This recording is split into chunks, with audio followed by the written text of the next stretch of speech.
What's going on, Bears fans? So we got Matt Eberflus giving an update on Khalil Herbert and when he's expected to return. We also got Jalen Johnson connecting with Charles Tillman and building a relationship there. And then lastly, Matt Eberflus talks about Chase Claypool and where he is in the offense. Welcome to another episode of Chicago Bears Central, the number one spot for everything Chicago Bears related. And we're about to get into all these topics and more right after this.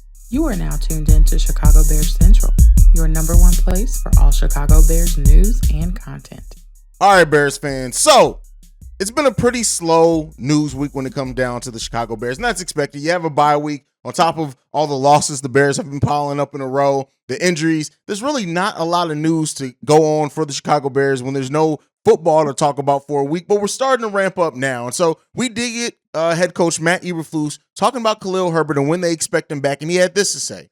We anticipate him being back. We're excited about getting him back next week. He's been working. In fact, I just talked to him in the hallway here a little bit ago, and he's getting ready to go. He's been hitting his max speeds, and his jumps look good, and his power in his legs looks great, so we're excited for that. In 10 games so far this season, Khalil Herbert has rushed for 643 yards on 108 carries, and he has 6 catches for 62 yards and a touchdown there as well. Khalil Herbert is our second leading rusher behind Justin Fields, even with the amount of times that games that he missed so far as well. And so bringing Khalil Herbert back, as we've already talked about, one of the things in the last 4 games of the season, we want to see the continued growth and cohesion from the offense as a whole, right? And to do that, to have our running tandem back in full with David Montgomery and Khalil Herbert is going to be important. I think Khalil Herbert also wants to use these last, probably by the time he comes back, it'll be 3 games back as well, to just remind the Chicago Bears is just how good he is. Not that they forgot, but just considering what it could be for this Bears team in the offense, I do think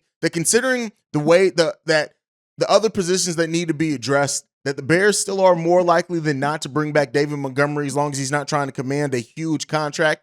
And I do think with improvement on the offensive line and just on the team as whole, that tandem between him, David Montgomery, and you can factor in Justin Fields in that as well, and just what they mean is like a rushing tandem in the NFL could be the sticking point to the first weapon for our offense that you can bet on every single night. We've been one of the best, if not the best, rushing team all season long, and fluctuated up and down from that.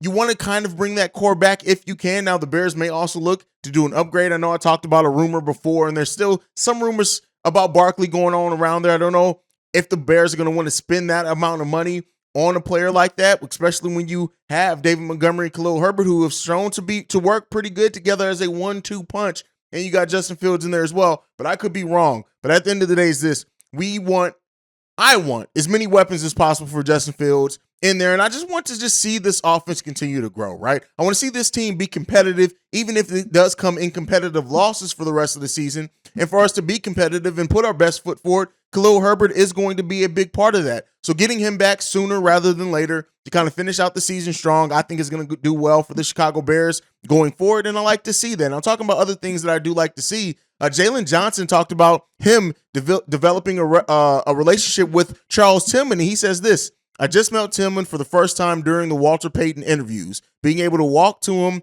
up close and personal, talk about personal things, talk about football, just us two, not seeing him in a team setting or him giving the team a speech, but actually being able to shake his hand, talk to him, look him in the eye. I just got his number, so the relationship will end up growing. And so to say that, right, we know what Peanut Tillman meant to this team when he played for the Chicago Bears.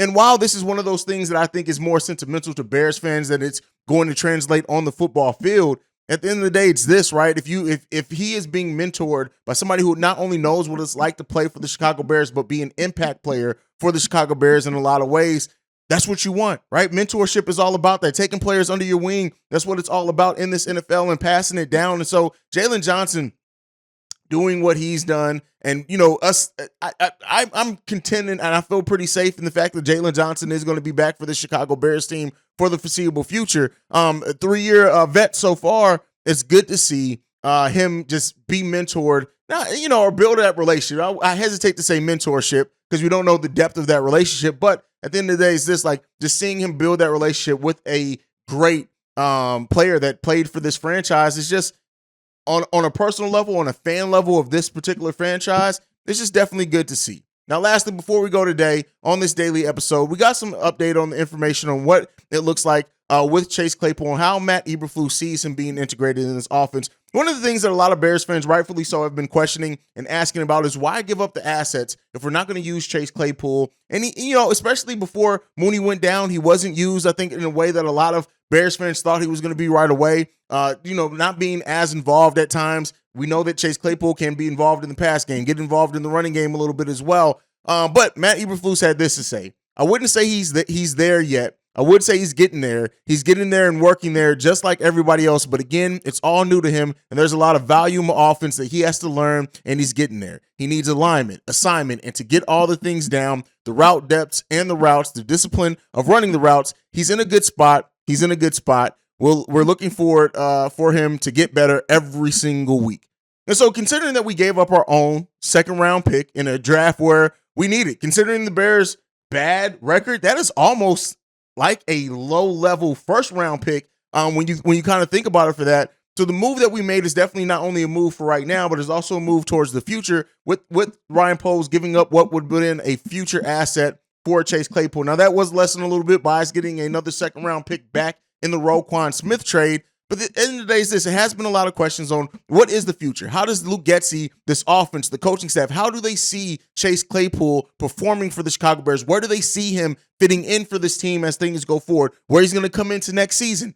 I've said this before, and yeah, it was going to always take a while to get him integrated. I do think he has to do it a little bit more faster now that Darnell Mooney's out. He's basically the wide receiver one from now until the end of the season. But this offseason is where it's going to be special. This offseason is where hopefully Luke Getsy, this coaching staff, on top of improving other areas of the team, really takes a look at his playbook and really builds and gears that playbook towards the players that are on this team. So we're going to see some growth there. I hope that Darnell Mooney, Chase Claypool, and Justin Fields, kind of like how it was just Mooney and Fields last season, talking about how they were working in Hallis Hall when nobody else was there. I want to see Chase Claypool in there as well, building that chemistry between those three players, because our passing game, especially with an improved offensive line, as I've been talking about on the last few episodes, is going to be hugely important for this team going forward and in the future. And so because of that, I know some Bears fans are down on the Chase Claypool thing and just wondering, asking questions on when and when we're going to see him integrated a little bit more. It's coming. It may come at the end of the season, but you probably aren't going to see the perfect version of that until the beginning of next season. And I've been telling you guys,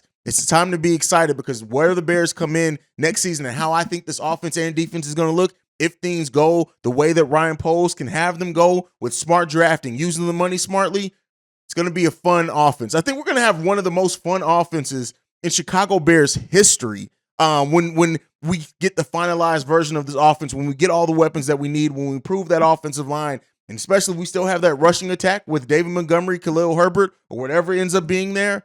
This is going to be a fun offense to be seen, to watch, and to be a fan of. But that's it for today's daily episode of Chicago Bears Central. Make sure you're following the show at Chi Bears Central on every social media platform. You can send us any feedback, questions, comments, concerns, ChicagoBearsCentral@gmail.com. Lastly, if you want to leave a text and or voicemail, the number to do so is 773-242-9336. We are the number one spot for everything Chicago Bears related. Like I like to end every episode on, bear down. Love you guys, and peace, y'all. This has been a presentation of the Break Media.